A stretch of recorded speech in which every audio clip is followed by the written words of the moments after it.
हाँ भैया, एसएससी की वेंडर अपडेट काफी दिनों से कंफ्यूजन में चल रहा था कि टीसीएस ही वेंडर रहेगा या वो रिटेन कर पाएगा या उसको हटाकर एक नया वेंडर आएगा। तो आज ये सारे सवालों का जवाब अंत हो गया है। एसएससी ने अपनी वेंडर अपडेट वेंडर साइट्स पर अपडेट कर दी है। नई कंपनी बन गई है क्यूबेसन कंसल्टिंग प्राइवेट लिमिटेड। ये गुड़गांव हरियाणा में इसका ऑफिस है। इसकी जो अब तक की रेटिंग है इसके काम की वजह से वो 4.1 है। अच्छा, ये रेटिंग बहुत ज्यादा मैटर नहीं करती है क्योंकि इसका ये अपने फील्ड का है। अब ये एसएससी के फील्ड में पहली बार आ रही है तो वो यहाँ पर कैसे काम करती है वो अलग रेटिंग बनाएगी। ये अब तक का रिकॉर्ड है। खैर, हमें इससे क्या लेना देना है। हमें मेन चीज जो फोकस है, ये 3 चीज का वेंडर बदला गया है, क्वेश्चन क्रिएशन का, सॉफ्टवेयर का और एग्जाम वेन्यू का। अच्छा, एग्जाम वेन्यू पर शायद अभी भी क्वेश्चन मार्क है कि वो यही काम देखेगी या अलग कोई कंपनी देगी, शायद अभी कंफर्म नहीं हुआ है। 17 दिसंबर के करीब इन्होंने अप्लाई किया था और उनके डॉक्यूमेंट और जो एसएससी को जो जो चीज चाहिए थी वो कंप्लीट हो गए। अब फाइनलाइज कर दिया गया है क्यूबेसन कंसल्टिंग प्राइवेट लिमिटेड। हमें मेन जो काम है वो इस पर ध्यान देना कि क्वेश्चन क्रिएशन यही करेगी। मतलब अब से जो क्वेश्चन क्रिएशन का काम है वो क्यूबेसन करेगी, जो एसएससी का पहले टीसीएस करती थी अब वो नहीं करेगी। अच्छा, एसएससी का क्या रोल है इसमें, तो मैं आपको बता दूं, एसएससी सिर्फ और सिर्फ कंपनी को इतना बताता है कि हमें इस लेवल का एग्जाम चाहिए, एक ऐसा एग्जाम चाहिए जो 1 घंटे में सॉल्व किया जा सके और हमें लगभग कट ऑफ इतने के आसपास अगर रखनी हो और इतने बच्चे क्वालिफाई कराने हो तो किस लेवल का एग्जाम बनेगा, कितने उसमें क्वेश्चन मॉडरेट लेवल के डलेंगे, कितने इजी लेवल के डलेंगे, किस तरीके से बैलेंस होगा, ये एसएससी बस अपना बता देती है कि हमें इस तरीके से चाहिए। बाकी जो काम है वो यही करती है। अच्छा, मैं आपको बता दूं, 2018 से पहले सीफी नाम की कंपनी हुआ करती थी, वो एसएससी के एग्जाम को कंडक्ट कराती थी। उसके पास था क्वेश्चन क्रिएट कराने का सारा जो ये सब चीजें हैं। अच्छा, वो जो एग्जाम बनाती थी ना वो कॉन्सेप्ट वाइज बनाती थी। मतलब उसके एग्जाम देखोगे 2018 से पहले के एसएससी के जितने भी सीजीएल, सीएचएसएल, सीपीओ के एग्जाम, तो उनके ध्यान रहते थे कि कॉन्सेप्ट पूछा जाए बच्चे से, बच्चे की कॉन्सेप्ट पे कितनी पकड़ है उस पर ध्यान दिया जाए। 2018 के बाद अगर आओगे आप तो टीसीएस ने कमांड ली। अब ये वाले पेपर को अगर आप एनालिसिस करके देखोगे ना तो तुम्हें बहुत अच्छे से पता चलेगा कि कॉन्सेप्ट तो छोड़ो, उतनी तो डिटेल में उस पर तो ध्यान दे नहीं रहा है। वो कैलकुलेटिव एग्जाम बना रहा था। मतलब उसका ध्यान ये था कि बच्चे की नजर पैनी कितनी है, कैलकुलेशन पे कितना ध्यान है, वो यूनिट डिजिट पकड़ता है नहीं पकड़ता, मल्टीपल पकड़ता है नहीं पकड़ता, अगर कैलकुलेशन टफ है तो अप्रोक्सीमेशन पकड़ता है नहीं पकड़ता, उसकी टेबल कितनी याद है, क्यूब स्क्वायर के वो कितना अच्छी तरीके से रोल जानता है यूज करना, वो इस पर ध्यान देती थी। अंदर से बहुत डीप में सवाल नहीं बनाती थी, मतलब ऊपर ऊपर की लेयर से ही कैलकुलेशन बना दिया। मतलब सिंपल मैं आपको एग्जाम बता दूं, जैसे आपको ट्रिपलेट्स याद है तो वो क्या करेगा, ट्रिपलेट्स में ना बना के, सवाल तो ट्रिपलेट्स का ही होगा, मतलब समकोण त्रिभुज से वो हो रहा होगा लेकिन उसमें कैलकुलेशन डाल देगा। बस ये काम ये टीसीएस करती थी। सोफी क्या करती थी कि ये इसका काम ये था कि कॉन्सेप्ट पूछा जाए, बच्चे से देखे जाए उसे ट्रिपलेट्स की कितनी नॉलेज है, ज्योमेट्री में कितनी थ्योरम्स याद है, परसेंटेज के अच्छे कॉन्सेप्ट वो पता है नहीं पता है, उसका कैलकुलेशन पर कम ध्यान होता था। मतलब अगर आपको पता है कॉन्सेप्ट तो बड़े आसानी से सवाल कर दोगे। टीसीएस ने कॉन्सेप्ट पे कम ध्यान दिया, ऊपर की लेयर से सवाल बनाए और उसके बाद कैलकुलेशन पर ज्यादा ध्यान दिया गया। अब ये जो नई कंपनी आई है, देखो मैं यहां पर खड़े होकर कुछ भी बता दूं या कोई भी टीचर कुछ बता दे कि ऐसा एग्जाम आएगा जी, अब तो मेरे हिसाब से वो एक तुक्का है और सभी तुक्का मारेंगे। तो तुक्का मारने से तो काम देखो चलना नहीं है।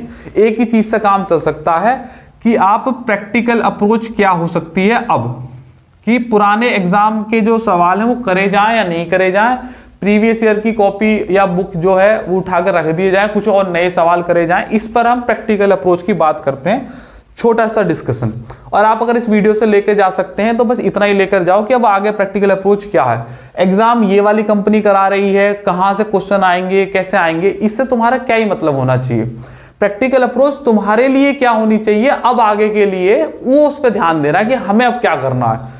तो मैं आपसे ये कहूंगा कि प्रैक्टिकल अप्रोच के लिए ऐसा कीजिएगा, मोटा मोटी आपको बता रहा हूं, अगर आपने कहीं से कोचिंग करी हुई है या अभी आप कहीं से कोचिंग कर रहे हैं, तो अगर आप कहीं से कोचिंग कर रहे हैं तो अपने टीचर से ये डिमांड कीजिएगा कि आप अब जो भी कोई टॉपिक पढ़ाएं उसे कंप्लीट पढ़ाइएगा।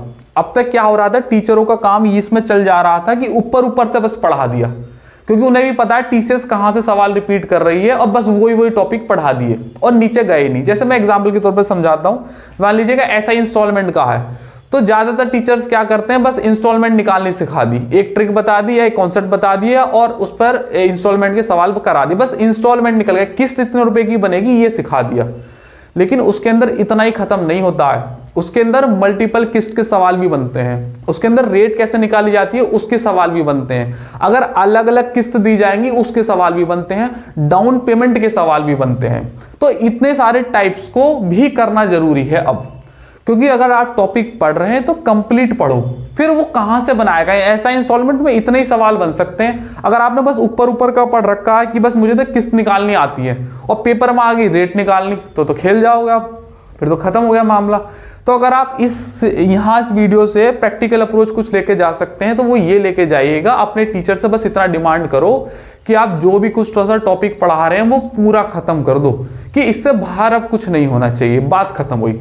अब ये कैसी भी कंपनी कुछ भी सवाल बनाए इससे हमें कोई लेना देना नहीं है, हमारा टॉपिक क्लियर है। जैसे मैं आपको बताता हूँ, जैसे टीसीएस है तो कोऑर्डिनेट ज्योमेट्री से सवाल नहीं पूछ रही, मैक्सिमम मिनिमा से बहुत कम सवाल पूछ रही है, एंगुलर सर्कुलर से कम सवाल पूछ रही है। इस पर क्या ध्यान है, इनके प्रीवियस ईयर सवाल कुछ आके देखो तो ज्योमेट्री में से सर्किल में से सबसे ज्यादा सवाल है, मेंसुरेशन के सिर्फ फॉर्मूला बेस्ड सवाल है। तो टीचर भी यही काम कर रहे हैं कि सर्किल पढ़ा दिया, अब ट्राइंगल भी तो है तो ट्राइंगल से भी पूरा करके जाओ और मेंसुरेशन भी पूरा डीप में पढ़ के जाओ कि कितना आ सकता है। जैसे ट्रिग्नोमेट्री में क्या कर रही है टीसीएस की, सिर्फ आइडेंटिटी बेस्ड सवाल कर रही है, या फिर आपको वैल्यू बेस्ड सवाल है, क्वाड्रेंट बेस्ड सवाल है। लेकिन ट्रिग्नोमेट्री तो इतनी नहीं है, ट्रिग्नोमेट्री में तो बहुत सारे सवाल बैठेंगे, 300 400 500 सवाल बैठेंगे। तो आप अपने टीचर से अभी के लिए इतनी ही डिमांड करो कि सर आप जो भी टॉपिक पढ़ाएं वो कंप्लीट पढ़ाएं। और एक बीइंग अ टीचर अगर कोई सुन रहा है या देख रहा है, यह एक एडवाइस है, तो उनकी भी एक जिम्मेदारी बनती है कि बच्चे को आप सारा सब पढ़ाएं, क्योंकि कोई एमपीजी पढ़ा ही नहीं रहा है, कोऑर्डिनेट ज्योमेट्री नहीं पढ़ा रहे हैं, एंगुलर सर्कुलर नहीं पढ़ा रहे हैं, तो उसमें क्या है, हो सकता है कि अब आगे के ये सवाल बना दें। तो इन चीजों पे आपको ध्यान देना चाहिए, इतनी प्रैक्टिकल अप्रोच रखो। अच्छा, ये जो टीसीएस के सवाल थे ये बेकार तो नहीं है। देखो मैं आपको बताता हूं क्यों बेकार नहीं है, क्योंकि ये जो सवाल क्रिएट करवा रही है ना, ये उन लड़कों से करवाती है जो आईआईएम में सिलेक्टेड है। वो पहले से ही बहुत माइंडेड होते हैं आईआईएम वाले, कैट वगैरह उन्होंने निकाल कर रखा होता है, उनकी टीम आई है वो बनाती थी टीसीएस के इन एग्जाम को जितने भी हैं।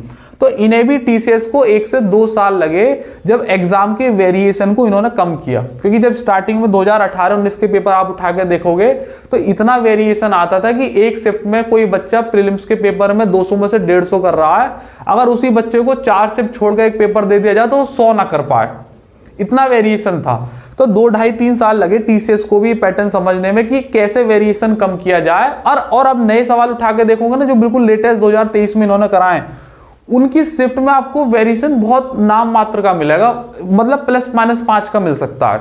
तो इसी हिसाब से इनका जो नॉर्मलाइजेशन था वो भी 5, 10, 15 नंबर का, 10 नंबर का मान लो। जबकि पहले के 3-4 साल के सवाल देखोगे ना उठा के, उनकी शिफ्ट में 50-50 नंबर का भी गैप आता था, आपको पता होनी चाहिए वाली बात। अब ये जो लोग लेकर आएगी, कहां से लोग लेकर आएगी मुझे नहीं पता, कैसे वो सवाल बनेंगे और कैसे ये लेवल मैच करेंगे ये भी नहीं पता है। ये तो जब ये बनाएगी सवाल तभी पता चलेगा, तो इस पर तो हम तुक्का ही लगा सकते हैं। लेकिन टीसीएस को 2 ढाई साल लगे थे ये चीज को समझने के लिए। आईआईएम वाले लड़के थे, इनके पास बहुत अच्छी टीम थी, उसके बावजूद भी इनके एग्जाम में वेरिएशन में बहुत ज्यादा आता था, 50-50 नंबर का। और 50 नंबर छोड़ो, 2 ढाई नंबर से ही बहुत कुछ बदल जाता है। अच्छा, मेन चीज ये है इसमें कि पैटर्न चेंज नहीं है। तो पैटर्न चेंज नहीं है तो इसका मतलब ये है कि आपको तैयारी तो जैसे पहले कर रहे थे वैसे ही करनी है, सेट जैसे लगा रहे थे वैसे ही लगानी है। बस प्रैक्टिकल अप्रोच के तौर पर जो भी आपके टॉपिक हैं वो आप कंप्लीट कर दीजिएगा। जिन्होंने अपनी कोचिंग पूरी कर रखी है तो जो उनके टॉपिक कंप्लीट है वो तो ठीक है, जिन पर उन्हें लगता है कि यार ये कंप्लीट नहीं, इस पर और अच्छे सवाल बनाए जा सकते हैं, तो वो उन्हें कहीं से भी अटेंड करें, यूट्यूब से वीडियो देखें या कहीं से भी जो उनके नजदीकी टीचर है या कोई भी कोचिंग ले रहा है वहां से उन टॉपिक्स को कंप्लीट कर लें। बस कंप्लीट टॉपिक होना चाहिए कि ओपन चैलेंज हो एग्जामिनर को कि भैया अब मेरा ये मैंने यहां से पढ़ लिया है, अब तू जो बनाना है वो बना ले। बस इतनी ही बात है मेरे हिसाब से, बस इतना ही आज के लिए आप ध्यान में रखिएगा। और इस वीडियो से इतना ले जाओ कि अब जो भी कोई टॉपिक पढ़ना है आप अपने टीचर से कहिएगा सर जो भी पढ़ाना वो कंप्लीट पढ़ाना, आधा अधूरा नहीं। ऐसा नहीं कि बस ऊपर ऊपर का पढ़ा दो, ठीक है भैया जी। तो चलिएगा आज के लिए इतना ही रखते हैं। अच्छा, मैं इसके लिए आपको बता दूं, स्क्रीन पर जो आप जो फोटो देख रहे हैं, अगर आप बुलंदशहर क्षेत्र में से हैं और आपको सीजीएल देना है तो अभी है 4-5 महीने, तो आप हमारा ऑफलाइन बैच ज्वाइन कर सकते हैं। ऑफलाइन है बुलंदशहर क्षेत्र में। आपको ऐसे ही टाइप वाइज हर एक टॉपिक कंप्लीट पढ़ाया जाएगा, जितने भी उस पर क्वालिटी लेवल सवाल आज तक बने हैं वो सारे करा दिए जाएंगे। और ये भी इतना ही कराया जा सकता है कि पहला क्वेश्चन कराया जाए, उसके बारे में बताया जाए, उसके बेसिक सवाल बताए जाए, फिर वो जो प्रीवियस ईयर पेपर में आए वो कराए जाए। ऐसा नहीं है इनकी वैल्यू खत्म हो गई है। सवाल तो देखो ये भी अच्छे ही हैं, प्रैक्टिस तो इनकी करनी है। और नए सवाल के लिए तुम कहीं से भी उठा के ले आओ कि भाई मैं कैट की सर्विस कुमार करूंगा, तो कोई मतलब तो है नहीं, वो भी तो तुक्का लगाने वाली बात है। लेकिन अगर जैसे कि ये कंपनी आई है ना, तो ऐसा नहीं है कि आपको जब पहले दिन आप पेपर देने जाओगे तो बहुत ज्यादा सरप्राइज मिलेगा। इनको भी पता है और एसएससी को भी पता है और बच्चों को भी पता है, एकदम से कुछ नया चेंज कर दिया तो वैसे ही भूचाल आ जाएगा। तो धीरे धीरे करके बताएंगे अपने बारे में कि हम ऐसे सवाल बना रहे हैं। क्योंकि टीसीएस ने भी पहले जो पैटर्न स्टार्टिंग में बनाया था वो लगभग सीफी के जैसा ही बनाया था, फिर धीरे धीरे चेंज कर दिया पैटर्न अपना। पहले दिन से ऐसे नहीं बनाते थे। ऐसे ये भी टीसीएस के पैटर्न को ही फॉलो करेंगे और जैसे ही कब पेपर बनाते हैं वो धीरे धीरे बताएंगे आपको कि हम इस तरीके के सवाल बनाते हैं। तो ऐसा नहीं है बहुत ज्यादा सरप्राइज मिलेगा आपको, थोड़ा सा मिल सकता है अगर मिला तो, वरना ना के बराबर चांस है। क्योंकि एसएससी को भी पता है, इस कंपनी को भी पता है कि एकदम से सारा चेंज कर दिया तो फिर गड़बड़ हो सकती है। तो धीरे धीरे ही पता चलेगा। तो इसलिए जो 2023 के सवाल हैं टीसीएस के, किसी भी एग्जाम में आए हुए हैं, आप बस उन्हें कर लेना। चाहे 2023 में सीजीएल का पेपर हुआ है, सीएचएसएल का हुआ है, सीपीओ का हुआ है, जीडी का हुआ है, एमटीएस के हुए हैं, बस इतना इतना कर लेना। और बाकी प्रैक्टिकल अप्रोच के तौर पर जो भी आपका टॉपिक्स हैं वो क्लियर कर दो, बात खत्म हुई। इससे ज्यादा इस पर ध्यान देने की जरूरत नहीं है, ना ही टाइम वेस्ट करने की जरूरत है। ठीक है भैया जी, चलो आज के लिए इतना ही रखते हैं, फिर जल्दी मुलाकात होगी। जय हिंद।